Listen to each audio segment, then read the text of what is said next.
Marathon networking and security. We actually have a video here. It's not a long video, 30 seconds. The world of Tau Ceti is a dangerous place. You should either be dying because Tau Ceti and other players got you, or that you make a bad decision. You want to know that it's a level playing field. All of the information that you're getting needs to be precise and accurate. These are the things we have to get right if we're going to make a game in this genre. Like, it's non-negotiable. Tau Ceti 4 is a dangerous world where death is certain. That said, we want you to know your deaths are due to your own mistakes or enemy outplays, not because your run was compromised by network issues, cheaters, or the hardware hosting your connection to the world. Now, no network or security model can guarantee perfection, but we are committed to protecting the Marathon competitive experience and ensuring everyone has their fair chance at exfiltrating with a backpack full of sweet loot. So overview. Before we get too deep into the weeds, here's an overview of how we're protecting your experience. Marathon dedicated servers are fully authoritative on key combat and looting actions, providing a layer of protection against cheating. New networking systems allow your movement and actions to feel responsive, while the server carefully tracks each bullet to its target, even with high packet loss. Fog of War limits the regions of a map that individual player clients have knowledge of, limiting the effectiveness of wall hacks, especially cheats and loot revealers. Have they said what the tick rate is going to be, guys? Is it 60 tick rate? Okay. We've rebuilt our game security stack from the ground up for Marathon, in addition to our extra layer of security provided by BattleEye. If you lose connection mid-run, you can reconnect and continue playing the run. If connection recovery fails due to an issue with Bungie server or network infrastructure, we will attempt to return the starting gear to all impacted players. Anyone found to be cheating will be perma-banned from playing Marathon forever. No second chances. Product security is never fully resolved, and we'll continue to invest in our game security systems. So dedicated server networking. In Marathon, the dedicated server is fully authoritative over movement, shooting actions, and inventory. This new server authority model means that invalid client actions will be rejected without impacting other player experiences. This protects the gameplay experience against exploits such as teleporting, unlimited ammo, or damage manipulation. We pair this model with new systems for client-side prediction and rewind. This allows your movements and actions to feel immediate and responsive in the moment, but the server can correct your view of the world to match what actually happened if it needs to.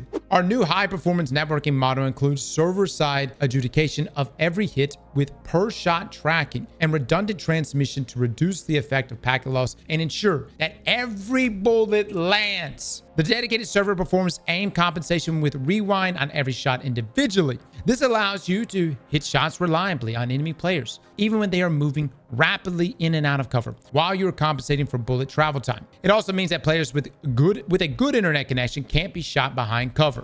And where's this stuff on Destiny? Boys, best you can hope for is that maybe a D3 gets this kind of stuff. You know what I mean? Lastly, we invested in a global network of data centers to strive to provide players a network experience that is low latency and responsive for most players worldwide. Fog of War. The Marathon Fog of War system runs on the game server to limit the regions of a map that players have knowledge of based on what they should be able to sense in their surroundings. This helps keep gameplay secure from exploits that reveal the location of items or the contents of containers. It also helps keeps your position hidden from other players' clients, reducing the effectiveness of wall hacks or ESP cheats. I don't know, is that especially cheats or ESP cheats? I'm not very familiar with cheats. What is this acronym for, chat? What is ESP cheats? ESP is wall hacks. Okay. Extrasensory perception. Okay. Gotcha. All right, client security. In addition to the server-side security measures listed above, we've invested in several client-side security upgrades. We use a combination of third-party game security software plus additional proprietary security layers, many of which are new for Marathon. Our security includes both user mode and kernel mode components. Game security is a never-ending arms war with bad actors. This means sharing details about methodologies for protecting our games can inform those bad actors how to defeat them. With that in mind, we hope this high-level snapshot gives you an idea of how we are addressing client security. Now, analytics and detections. Our servers are constantly collecting data on everything a player is doing. This telemetry is then run through our backend analysis system to look for unusual gameplay patterns and anomalies. Our security analysis are working hard to ensure a level playing field across all supported client platforms and input devices. So even if you see something suspect slip through in the moment, we may catch them later after a deeper dive into the data and issue a ban accordingly. Now, connection recovery. When you're in the middle of a high stakes run, losing your network connection can lead to a life or death situation. If you crash or get disconnected, your shell will remain in the game world and can be protected by your crew. Restart your network connection if needed and launch back into the game to reconnect to your shell and complete your run. In the event that an error occurs with Bungie servers or networked infrastructure, connection recovery may not be possible. We'll attempt to ensure that any players affected by a server error will have their starting gear returned to them. Note, gear refund only applies to a subset of server error conditions and will not cover gameplay losses due to internet connectivity or client-side problems. So, economic security. Over time, you may fill your vault with weapons, gear, and anything else of value you acquire on Tau City 4. We take your investment of time seriously. We'll strive to keep your progress safe and protected from item duplication or other economic cheats. Now, our commitment to ongoing service. Network and security will be an ongoing conversation with the Marathon community. We're committed to making your experiences on Tau City 4 fun, engaging, and fair. We'll be continuously monitoring the live game and we'll make frequent updates and investments to our network technologies and security measures. We're taking a strong stance against cheating. Look, they're bolding this. We are taking a strong stance against cheating, and anyone found to be cheating or developing cheats will be permanently banned from playing Marathon forever. No second chances. That said, no system is perfect, so we'll have an appeals system to monitor for any issues in detection. Your first chance to play a slice of the final game is coming up soon with our server slam starting up on February the 26th. All of our security tools will be online then, but if you do suspect foul play, please report in game or through our online report form. All right? I actually had a video that was supposed to come out today, and we're probably not going to put it out at this point because a lot of what was said in this article addressed it. But I still want to voice essentially what that video was going to be about, which was my 3 biggest concerns. The number 1 concern for me was cheating. Number 2 was network issues, error codes, things like that. Number 3, kind of a long-term issue, but that really just ties back into how is Bungie supposed to manage the ongoing development of Marathon and Destiny at the same time. But let me just circle back to that cheating issue. Some of you guys, you've probably been up against a cheater in maybe other games you've played, right? Maybe they had wall hacks. Maybe they had aimbot. Maybe you can clearly tell that they were using these things. Inside of Destiny, the cheaters that we've gone against are literally God. They're not your typical, like, yes, we have people that use wall hacks and aimbot, but have you ever tried to 1v1 God? When you have someone that can TP directly to your team on the other side of the map and wipe all of you, and what essentially could happen is a match that should take 10 minutes is done in 30 seconds. Those are the type of cheaters that inside of Destiny 2 we have been dealing with for years. Now, Bungie has, essentially kind of curbed them a bit, done some security updates and whatnot, but occasionally you come across God mode cheaters, amongst other cheaters. So cheating has been a big problem with Destiny for a number of years. It's better than what it was, but I guess the argument you can also make on that is, well, there's not as many people playing Destiny, so maybe cheaters themselves are not necessarily incentivized to play or don't really even care to play. Who knows? Who knows? But if you remember when Trials of Osiris first came back to us, Bungie was really excited, man. Y'all remember the big build up to that? Trials, man. It's been revamped. It's coming back to us. It's 3v3 again. And dude, every card was slammed with cheaters. It pretty much destroyed Trials for us. And the only way Bungie was able to combat it, yes, they added things like Battle Eye and whatnot, but really the only way they were able to combat it was they added a paywall. Remember that? I mean, that was really the only way they could deal with it. They added a paywall. And so at one time, Trials used to be free to play access. And so them adding that paywall, it helped. At least it made the cheaters have to, rebuy the expansions in order to play. So I will say that still my number 1 concern with Marathon. And yes, I'm reading the same article you guys are reading, but I'm still concerned, man.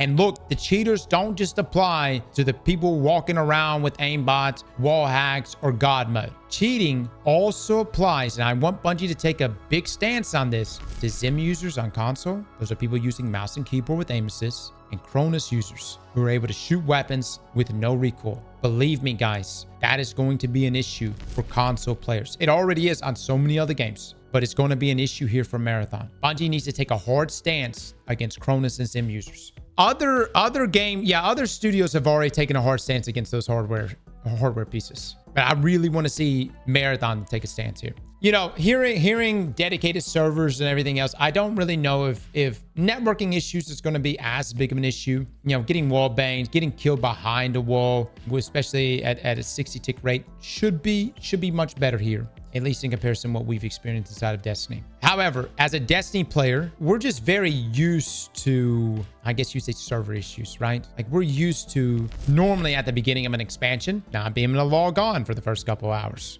In some cases, it was like Final Shape. Y'all remember when Final Shape came out? We weren't able to log on till 4 or 5 o'clock that afternoon. Other things that, as a Destiny player, that we're a little too accustomed to. Words like baboon, weasel, centipede. These are all error codes that we have just seen over and over throughout the life of Destiny. And there's also been just other persistent bugs inside of Destiny. One being the 6-hour bug. And the only reason why I'm bringing up these bugs is because the Tiger engine exists inside. That's what Marathon is built on. We have the Tiger engine inside of Destiny, okay? But we've had the same 6-hour bug where essentially, if you play for longer than 6 hours, your game crashes. And so if you're doing like a day 1 raid or something like that, you have to preemptively close your game after about 4 or 5 hours to then relaunch it and actually play from that point on, so that you don't risk crashing mid-encounter. Memory, you guys say memory leaks, whatnot. Destiny is the only game that has ever given myself and others problems like this on this level. Nothing is going to derail a run inside a Marathon, though, more than your shit crashing. Yes, you may have teammates that can protect you, but, you know, what if it crashes mid-gunfight? You know where I'm coming from? I know they have protections here, and that's good they're looking into this, but I'm just concerned that other known issues that have existed inside of Destiny might somehow find its way inside of Marathon. Obviously, cheating is the biggest issue, but I've gone through all the networking problems. You guys have, well, we've gone through all the networking issues, server issues inside of Destiny. Granted, we have dedicated servers, so hopefully that does, in fact, avoid that. I think this is a good article, though. I feel like it really does address a lot of those concerns. Let's just see if it's as good in practice, man. We'll see. We'll know very soon. I will say this to a Destiny player, if I had to explain like the 6-hour crash bug, we're used to it. But if something like that exists in Marathon, just the optics alone, like imagine having to explain that to a new player. Hey man, don't play longer than 6 hours. Make sure about 4-hour mark, 5-hour mark, you shut your game down and then relaunch it. You know what I mean? Just terrible on the optic front. And hopefully we don't have any of those issues present here. Error codes became a real problem in Destiny 2 when the bloat hits. Yeah. This last part right here, our commitment to ongoing service. I think the good thing here is that they're saying that anyone who cheats is permanently banned. That's important. You may be thinking, well, that sounds like common sense. I can't tell you how many times people were banned inside of Destiny, had back bans on record, and then they would get their account back in the next expansion and come right back. It doesn't stop people from making new accounts, but we've lived in a world where I feel like Bungie has tried to dance around the perma-ban thing, and you just cannot do that here, especially with a game like Marathon. It just needs to be a zero tolerance policy on all forms of cheating. There's no, and I'm gonna be honest, guys, I don't think there's any type of like rehabilitation for a cheater. Like, I don't think anyone's ever used aimbots or wall hacks and was like, you know, I think I'm just gonna be a regular gamer now. You know what I'm saying? Because once you go, it's like doing hard drugs, all right? Once you go off into that area, it's a good chance you're probably gonna keep trying to do that shit. Because it's always that temptation is always there. Think about it. Someone shits on you, all of a sudden you're like, you know what? These guys, I'm gonna do it. I'm gonna click it on. I'm gonna do it. I'm gonna toggle that shit. Headshot, headshot, headshot. Look, I'm trying to like remove my biases as a Destiny player. Keep in mind, last year, the Desert Perpetual raid race, I think it was something like 60% of all day 1 clears was done by cheaters or from the assistant of cheaters. Excuse me, not 60%, 70%. 70% of the people that did the day 1 clear for the Desert Perpetual raid were cheating or had some assistance from a cheater. So that's why I feel some kind of way about cheating when it comes to Bungie. They said they're taking a hard stance and that they have a better system of detection here. Let us hope. They definitely did ban people from that, but it took a while. It took a while to ban people from that. And I think they removed the emblems and whatnot. I will say I love Arc Raider's system because if you did run into a cheater, you would just have your gear would be brought back to you after the ban was essentially taken into account, which I thought was great. Because I would just randomly get stuff in my mail. It's like, you may have faced a cheater in your lobby. Here's your shit. Arc doesn't perma ban? Really? You get 3 chances? Oh, that's way too lenient, man. Arc Raiders, come, bro. Embark. I wouldn't do that. Again, though, this kind of ties into my third concern with Bungie as a whole is how are they going to manage Destiny 2 and Marathon? And really, the answer to that is you don't. Because right now, Destiny is delayed until June. Not a lot of managing happening there. You know what I mean? And look, I know I've got some people who be like, Cross, you being dramatic about that. You know what I'm saying? But I honestly feel like Bungie's in a wait and see moment right now. You know, I think they're kind of hanging back. They're like, let's just observe how Marathon does right out the gates. And I just don't know which way it's going to go based on Marathon's performance. Whether it succeeds or flops, I don't know. Enjoy Marathon if it's a good game. I will say, I mean, the gamer in me just wants Marathon to be a good game. Obviously, I want Destiny, but we obviously cannot continue to just have Destiny 2, guys. I honestly feel like what's going to happen here is we're going to play Marathon, and a lot of it really feels just like Destiny, okay? And you're going to feel those infrastructures changes, the servers, you know, even graphically, the dynamic weather systems that Bungie's talked about so long for Destiny. You're going to see that present in a much bigger way inside of Marathon that I feel like it's going to make Destiny 2 feel outdated. It doesn't mean I don't like running around with a lightsaber and, you know, mess around with my stronghold builds or shooting guns inside of Destiny. But I honestly feel like Marathon's going to make Destiny feel a bit dated, which means a D3 is the only option. That still doesn't remove that third concern of mine, which is, yeah, even more so then, how the hell is Bungie going to manage Marathon and the creation of a Destiny 3? So 3 biggest concerns here, 2 of which were pretty much acknowledged and addressed in this article. One being cheaters, the other one being, you know, networking, disconnects, all those things, man. What's being written here sounds like it's being completely addressed and should be fine. Should be. And the third being, of course, the ongoing management of Marathon and Destiny. Slap that like button like your mama told you right.